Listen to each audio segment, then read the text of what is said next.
अमृतम में आप सभी का स्वागत है। तो हम आ गए हैं भगवत गीता अध्याय 6 श्लोक क्रमांक 46। तो भगवान कृष्ण बताते हैं कि इस भौतिक जगत में कितने ही प्रकार के आदमी हैं, लेकिन उनमें से सबसे अच्छा कौन है?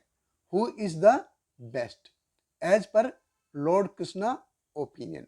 भगवान कृष्ण के मत के अनुसार सबसे अच्छा कौन है? तो भगवत गीता अध्याय 6 श्लोक क्रमांक 46। भगवान कृष्ण कहते हैं, तपस्वीभ्यो अधिक योगी ज्ञानीभ्यो अपि मतो अधिक कर्मीभ्यश्च अधिक योगी तस्मात् योगी भव अर्जुन। भगवान कृष्ण कहते हैं, योगी पुरुष तपस्वी से, ज्ञानी से तथा सकाम कर्मी से बढ़कर होता है। अतः हे अर्जुन, तुम सभी प्रकार से योगी बनो। तो हम देखते हैं कि भगवान कृष्ण कहता है कि हमेशा योग के कार्य में संलग्न रहो, हमेशा। तो इस योग का एक्चुअल में तात्पर्य है क्या? What does it mean? इसका मतलब क्या है? इसका मतलब है कि कोई भी कार्य, कोई भी ऐसी एक्टिविटी जो हमको भगवान से जोड़ती है, वो योग कहलाती है। और योग का जो मीनिंग है वो प्लस साइन है। तो जब हम अपने जीवन में भगवान कृष्ण को ऐड करते हैं, जब हम अपने जीवन में अपने कार्यों में भगवान कृष्ण को ऐड करते हैं, भगवान कृष्ण को जोड़ते हैं, तो वो योग कहलाती है। तो कितने ही प्रकार के आदमी हैं। तो भगवान ने जैसे अध्याय 3 में जैसे कर्म योग के बारे में बताया, अध्याय 4 में ज्ञान योग के बारे में बताया, और अध्याय 6 में अभी अष्टांग योग के बारे में बता रहे हैं।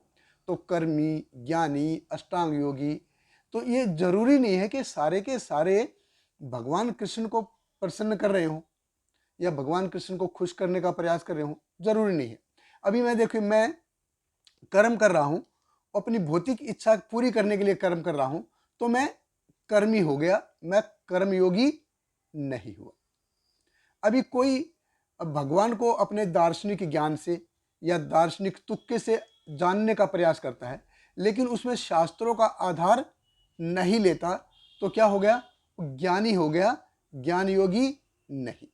अब कोई तपस्या कर रहा है, लेकिन उस तपस्या का श्रेय वो भगवान कृष्ण को नहीं देता है, वो तपस्या भगवान कृष्ण को प्रसन्न करने के लिए नहीं करता है, तो वो क्या हो गया? वो तपस्वी हो गया, वो योगी नहीं हो गया। तो ये तीनों चीजें, या मैं कुछ भी करता हूं, अगर मैं भगवान कृष्ण को प्रसन्न करने का प्रयास करता हूं इन तीनों चीजों में से, तो ये हो गया है योग। तो कर्मी है, ज्ञानी है, योगी है, तो ये सारे के सारे हैं, ये हैं, लेकिन हम इनसे भगवान कृष्ण को प्रसन्न करने का प्रयास कर रहे हैं क्या? तो कर्मी और कर्मयोगी, ये इनमें अंतर है। ज्ञानी और ज्ञान योगी, इसमें अंतर है। और तपस्वी और योगी, इसमें अंतर है। ये तीनों, ये सारे के सारे अलग हैं।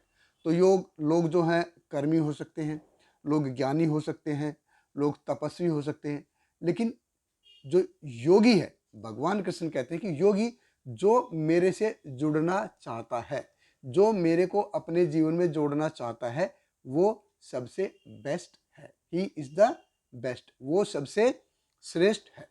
अब देखिए, ये भगवान कृष्ण का निर्णय है, भगवान कृष्ण का मत है। हम इसको ऐसे हवा में उड़ा नहीं सकते, हम इसको ऐसे कैजुअली नहीं ले सकते। अरे क्या हो गया, कृष्णा ने बोला है तो क्या हो गया?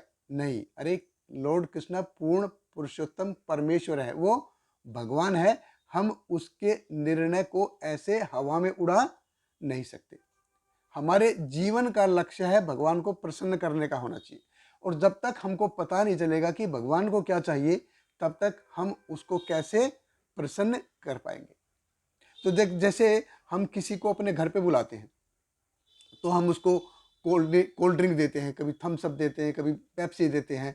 अरे उसको नींबू पानी चाहिए भाई, हम नींबू पानी पूछ नहीं रहे हैं उसको, और उसके लिए कभी कोल्ड ड्रिंक, वो थम्स अप लाऊं क्या, कभी पेप्सी लाऊं क्या, कभी कोका कोला लाऊं क्या, कभी मिरिंडा लाऊं क्या? हम उसके कोल्ड ड्रिंक्स ही पूछे जा रहे हैं, और हम उससे नींबू पानी पूछ नहीं रहे हैं।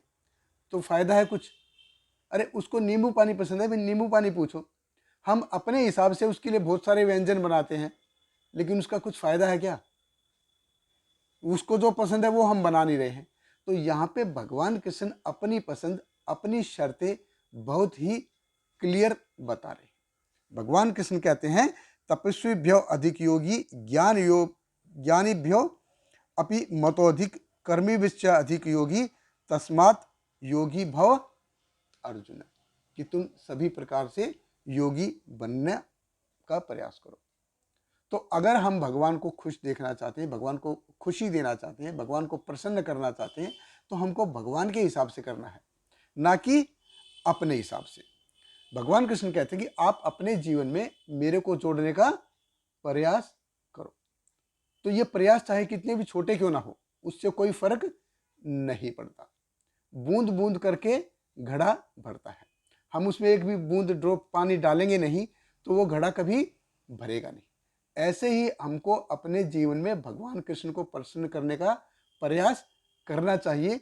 ये प्रयास चाहे कितने भी छोटे क्यों ना हो, उससे कोई फर्क नहीं पड़ता। एक दिन प्रयास सफल जरूर होंगे। अगर प्रयास है ही नहीं तो फिर फायदा क्या है।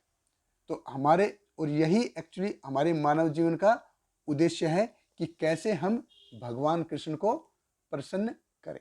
बहुत बहुत धन्यवाद। हरे कृष्णा। श्रील प्रभुपाद की जय। हरे कृष्णा